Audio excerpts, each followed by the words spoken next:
السلام علیکم، میں ہوں عدنان قریشی اور آپ دیکھ رہے ہیں 88 نیوز۔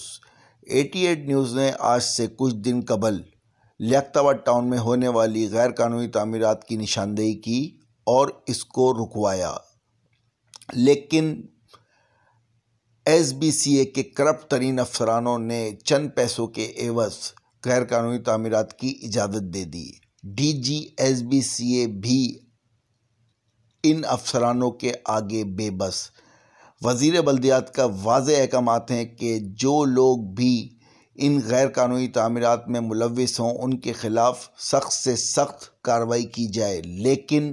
نہ تو لیاقت آباد ٹاؤن میں کوئی کارروائی ہوتی ہے اور نہ ہی کوئی غیر قانونی تعمیرات کو مسمار کیا جاتا ہے، کیونکہ یہاں پہ پیکج مافیا، بلڈر مافیا اتنا طاقتور ہے کہ ان کے آگے D G S B C A بھی بے بس ہیں۔ ہم وزیر بلدیات سے گزارش کرتے ہیں کہ خدا را ایک نظر لیاقت آباد ٹاؤن کی طرف بھی ڈالیں اور لیاقت آباد میں چلنے والی یہ تیزی سے غیر قانونی تعمیرات کو فی الفور روکا جائے۔ ہم کمشنر کراچی